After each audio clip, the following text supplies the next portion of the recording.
Here we go.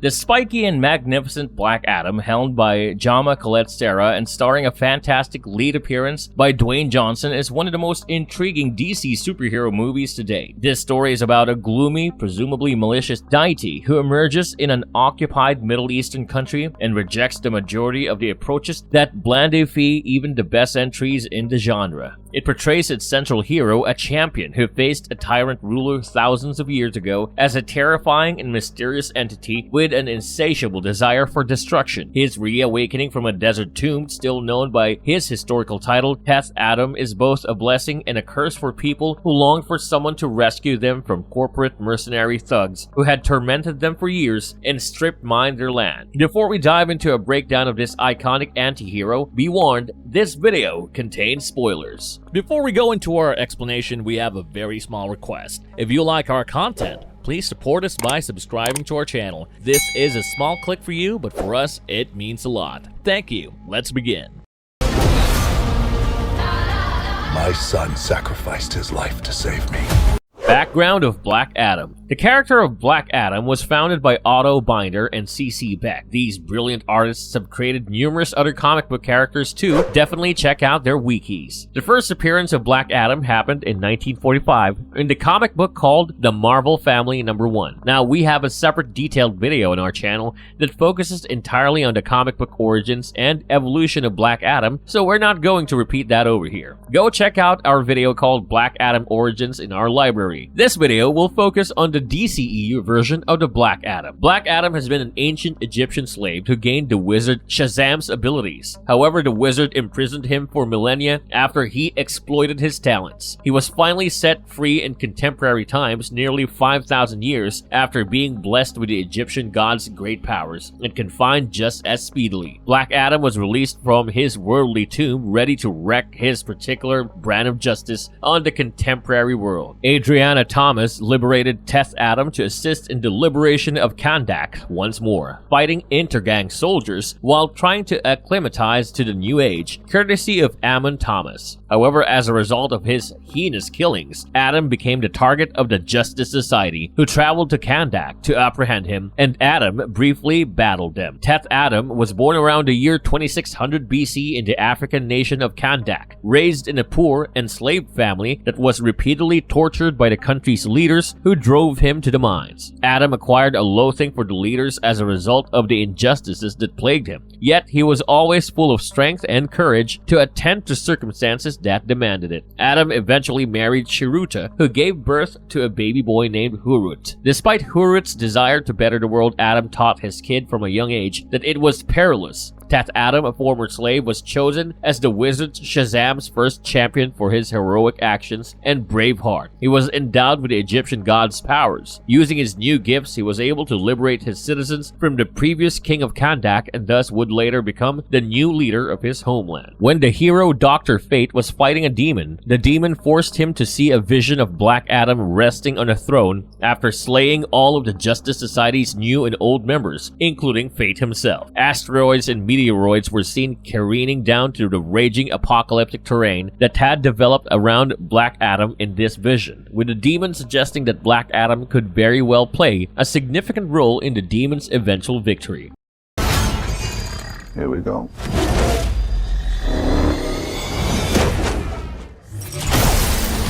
Black Adam's eventual release and rise in the DCEU explored. Kahndaq is currently tormented by the Intergang. Adriana Thomas, an archaeologist, tries to uncover the crown of Sabak with the assistance of her sibling Karim and colleagues Samir and Ismail. As Adriana takes the artifact, they are attacked by the Intergang, who kill Samir. Adriana inadvertently reads an incantation rousing Adam from his slumber and allowing him to slaughter the majority of the Intergang soldiers. After an Intergang soldier launches an Ethereum missile at Adam, knocking him out. It is indicated that Ishmael is really an Intergang follower out to seize the throne for himself. Amanda Waller, a government official, learns of the altercation and informs Carter Hall, also known as Hawkman, that she needs his assistance in apprehending Adam. Hawkman is assisted by his fellow Justice Society of America members Kent Nelson or Dr. Fate, Maxine Hunkel, known as Cyclone, and Albert Al Rothstein, known as Adam Smasher, to confront Adam. Adriana notices ancient writing on the inner band of the crown that translates to mean, "Life is the only way to death." Ammon, Adriana's son, regards Adam as Kandak's champion, but Adam denies this and departs. To show Kandak that their hero has reawakened, Ammon causes a commotion with the Intergang, prompting Adam to fight back and overpower them. The Justice Society arrives just in time to prevent Adam from wreaking further havoc. Fate senses Adriana possesses the crown of Sabak as they fight. They manage to detain Adam for a short period of time before he runs away to the wreckage of Ankot's palace. The Justice Society requests the crown from Adriana, but she refuses until they reveal to her the truth. Adam was a man who lost all control of his powers 5,000 years ago and devastated most of Kandak. Ammon receives the crown and returns it to his home. Ishmael joins Karim there and exposes his true colors. Ammon flees from Ishmael, who fires at and injures Karim, and follows Ammon. In the meantime, Adriana with the Justice Society meets with Adam and tries to persuade him that he can be a champion to Kandak before Ammon calls out to Adriana, who begs Adam to save him. Adam rushes to their aid, but Ishmael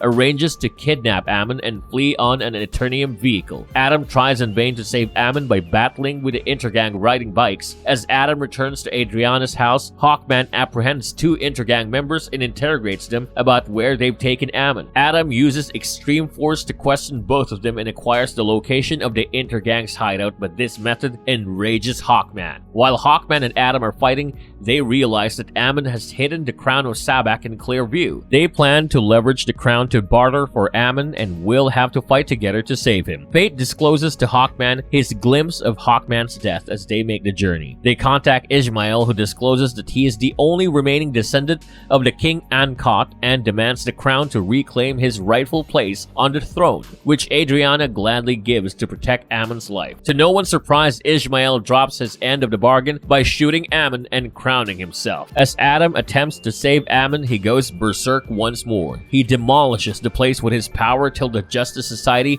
saves Adriana and Ammon as Ishmael dies. Adam returns to the ruins, guilt-rid. There he discloses to Hawkman that Kandak's champion was actually his son Hurut. Realizing that Hurut was invulnerable, the king's men brutally murdered Hurut's parents instead, murdering Isis and nearly killing Adam at the same time. Hurut offered his power to Adam in order to save him, but Ankot's searcher killed the now powerless Hurut. Adam, enraged, butchered every one of the king's soldiers before being summoned by Shazam's wizards, who jailed him after declaring him unworthy. Adam then agrees to surrender to the Justice Society. They carry him to Waller's submerged prison, feeling incompetent to become Kandak's hero and protect it. Shortly after, Fate proceeds to have the foreboding vision. It is eventually discovered that Ishmael purposefully killed Adam in order for him to be resurrected as Sabak, which he does, and he rises from the afterlife to Kandak to assert his throne. The Justice Society arrives just in time to stop Sabak from summoning the evil forces to Kandak.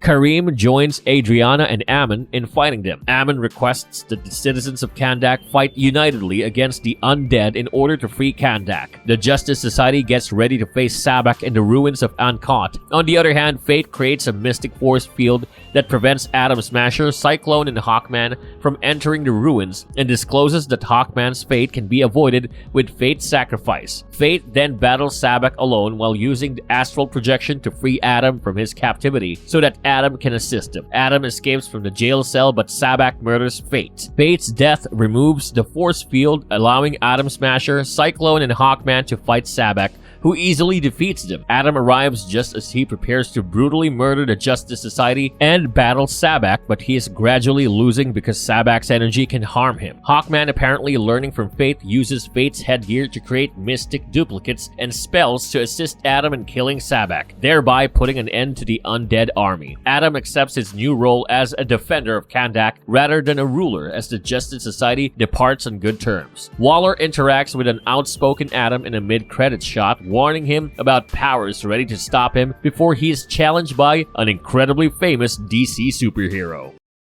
What does the mid-credit scene mean for the future of our anti-hero? As with most DC Comics films, there is a mid-credits twist at the end of their new anti-hero film, Black Adam. This one's a doozy, and it's sure to stir up fans up for a particular DC icon. So we'll go over what actually occurs in the shot and how it affects the DCEU's future. As we know, the film concludes with Black Adam, played by Dwayne "The Rock" Johnson, reaching a sort of agreement with the Justice Society as well as Adriana, played by Sarah Shahi, that he's going to stay in Kahndaq as its protector rather than its ruler. But even so, the mid-credits scene reveals that there is someone else who intends to have a voice in the matter. In this incredibly important scene, we see a device fly directly to Black Adam at Kahndaq to project a display of Amanda Waller, the head of Task Force X, aka the Suicide Squad, played by Viola Davis. It's Waller's job to keep an eye out for superhuman menaces, and earlier in the film, she's the one who consults Hawkman, played by Aldous Hodge, on Black Adam's awakening in the present. And it's her hidden superhuman jail cell where Black Adam was locked away after surrendering. Waller was able to obtain the green light to launch Task Force X in the Suicide Squad film from 2016 by presenting it as the response to any upcoming Superman-level threat. That danger has shown up, and it is Black Adam. Over the length of the movie, Black Adam demonstrated unequivocally that he's a being who has considerable devastating capability, but one with a particular fondness for his home nation and its people, which Waller exploits. She specifies conditions to Black Adam, offering him complete freedom over his homeland, but warning him not to cross Kahndaq's borders at any cost. She threatens to phone in a favor to have him handled by someone of his power level to back up her words. Naturally, Black Adam is unfazed, and he replies by stating that there isn't anyone else at his power level, and he demolishes the device in a smoky blast, effectively ending the conversation. But that isn't the conclusion of the story. A figure falls from the sky, lands in a haze, and emerges to reveal himself to be none other than Superman, which is where Henry Cavill's cameo comes in. Clearly, Waller anticipated that Black Adam would reject her terms and had Superman in queue.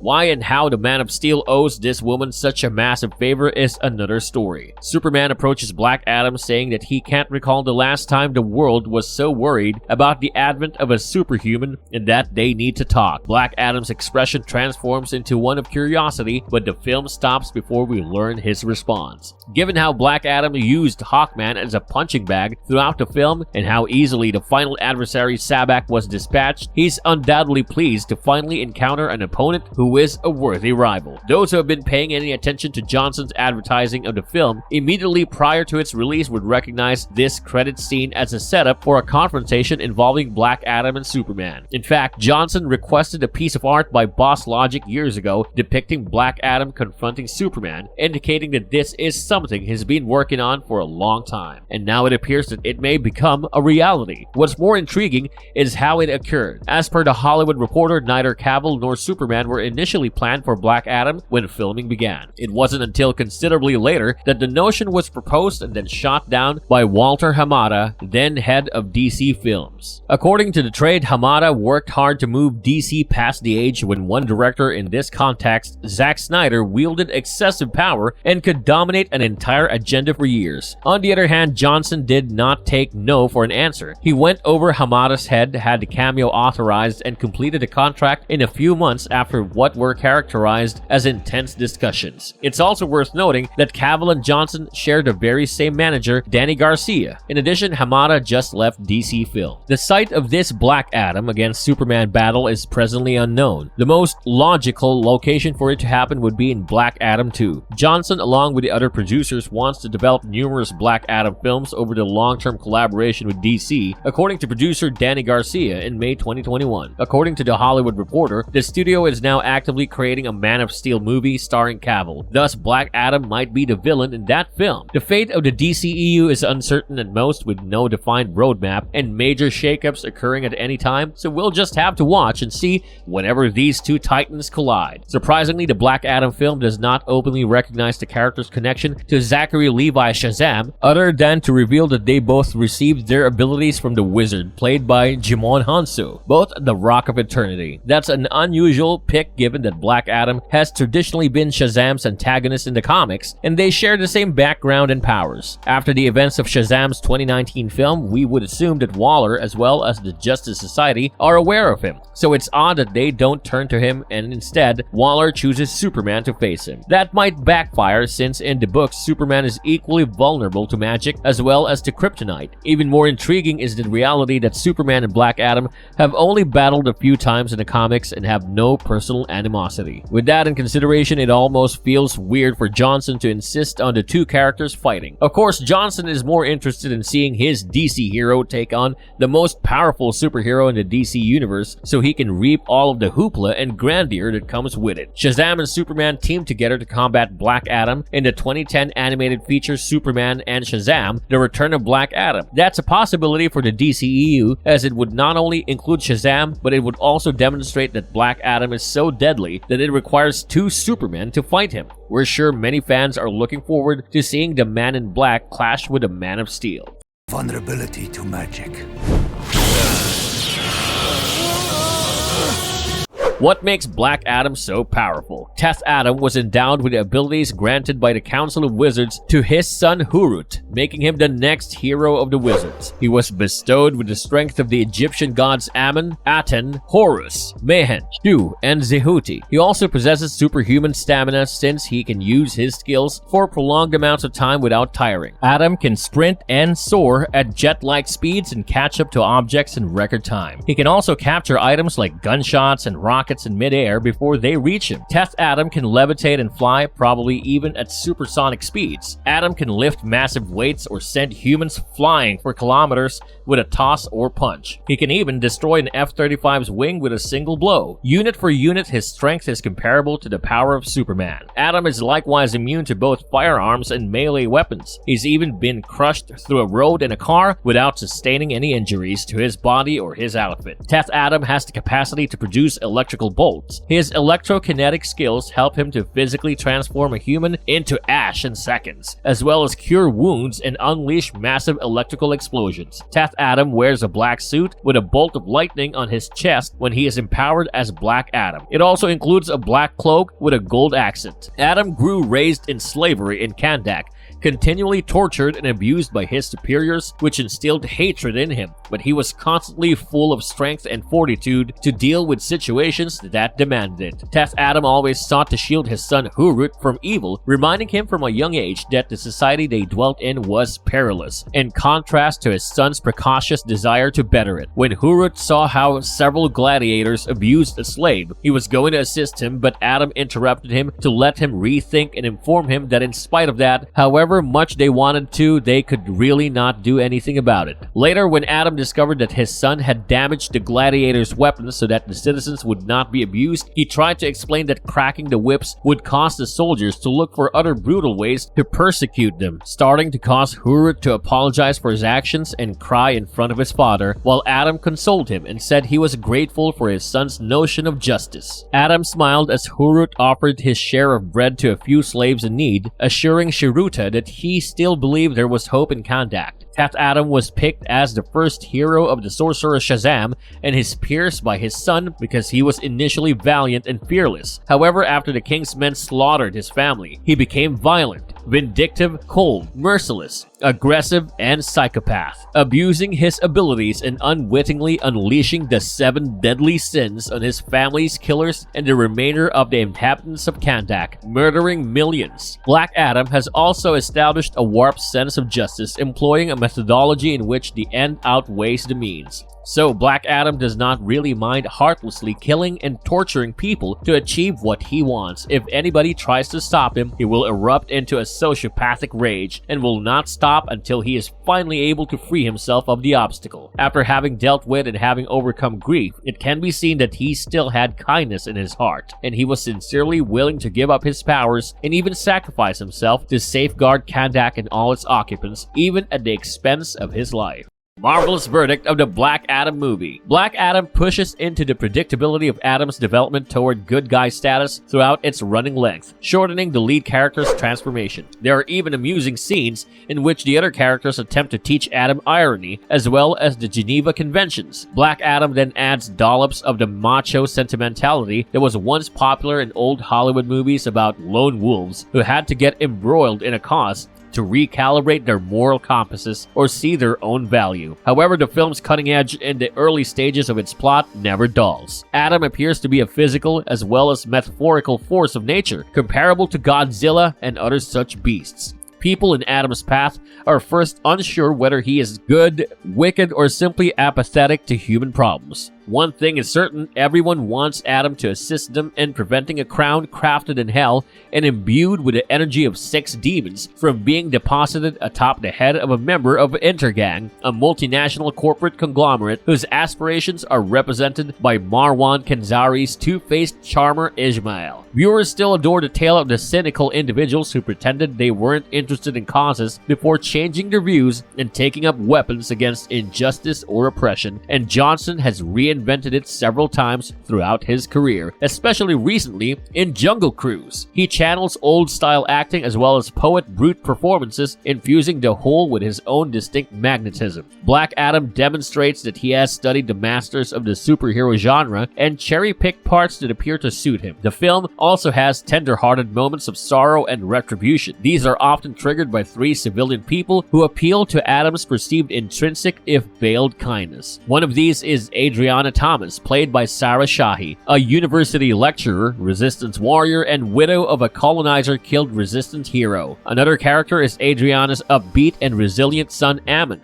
played by Bodhi Sabongui, who scoots through the bombed-out city on a skateboard with as many secondary functions as a Swiss Army knife. Then there's Adriana's brother Amir, portrayed by comic Muhammad Amir, who breathes new life into a standard-issue homely everyman character. Fortunately, the screenplay by Sohrab Noshirvani, Rory Haynes, and Adam Sitskill overcomes the urge to wallow in unwarranted sentimentality. Moreover, despite evidence to the contrary, the film insists that Adam and the superheroes brought in to face him, namely Hawkman, Noah Centineo's Atom Smasher, Contessa Swindell's wind-controlling Cyclone, and Pierce Brosnan's dimension-hopping and fortune-telling Dr. Fate, are wonderful people with pure motives and always mean well. Nobody's totally correct or incorrect in discussions regarding motivations and strategies. The film's edge stems from its ambition to remain in moral limbo for as long as possible. It also stems from the brutality, which is depicted as an unavoidable effect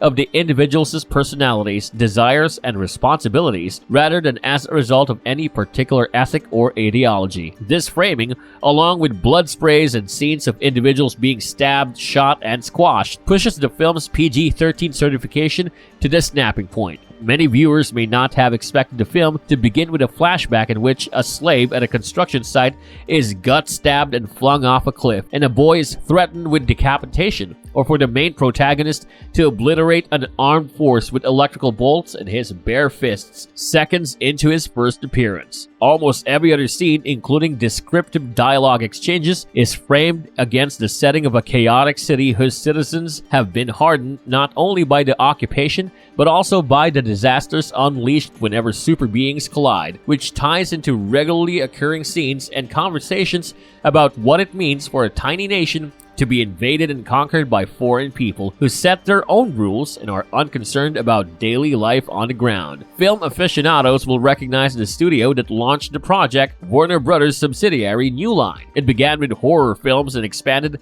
by producing theater-driven, gritty genre pieces and dramas. It broke into box office hits with the first Lord of the Rings trilogy. Many moments and sequences in this picture, which in itself is PG-13 in truth but R in spirit, represents that legacy. Black Adam instantly indicates that kind of movie it is from the start, urging us to cheer for characters that move through their surroundings like shredders. The filmmakers honed his mayhem skills in horror films, but moving on to R-rated thrillers. Colette Serra helps make the PG-13 rating feel like an R by cutting off or stepping back from the most heinous violence, yet allowing us to hear or envision it from afar. He also achieves so by emphasizing, both via actions and speech, that people, even extraordinary ones, undertake things for a variety of often conflicting reasons. Even though it's doing 10 things at once, fidelity to the fundamental cinema narrative keeps Black Adam anchored. The movie is full of foreshadowing, build-up, payoffs, twists, and shocks, as well as well-defined main and supporting characters.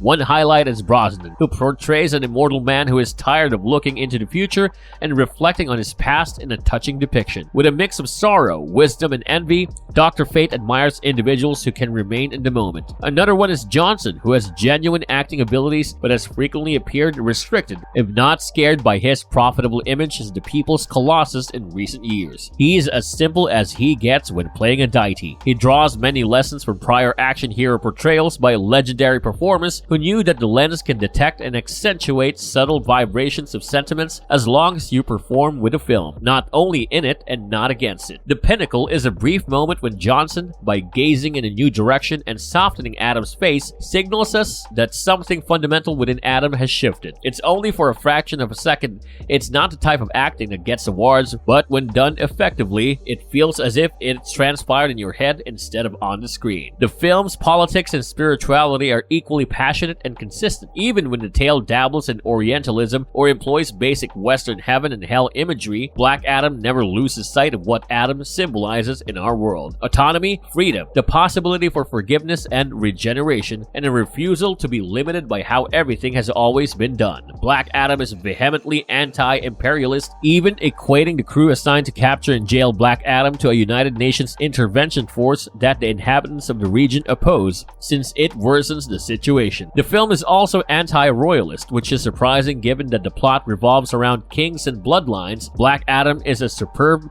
and ingenious example of this type of film, coloring inside the lines while making amusing doodles in the margins. Colette Serra's movie respects its viewers and seeks to be appreciated by them in its bombastic, unrelenting, overscaled manner. Black Adam provides the audience with all that they desire while also surprising them. Conclusion. While a loud segment of Black Adam's fan base criticizes the film, they seem to be in the minority. Contrary to critical reviews, public audiences have overwhelmingly favored Black Adam, including an 88% audience rating on Rotten Tomatoes and similarly high ratings on IMDb and Metacritic. Black Adam also had a solid start in the box office, grossing $7.6 million in advance showings, indicating increased interest in The Rock's DC launch and Black Adam's post-credits scene. Overall, Black Adam has proven to be polarizing. This is hardly a first for a DCEU picture since Man of Steel, Suicide Squad, Batman v Superman, and 2017's Justice League all sparked significant divergences among critics and fan bases. Because with superhero films focused on so much action, expensive special effects, and brand development, writing and dialogue frequently suffer. With Black Adam currently in cinemas, fans can watch the film and form their own opinion. If you enjoyed this video, click on the like button and comment below about which other movie reviews you would want to watch. And don't forget to subscribe to our channel.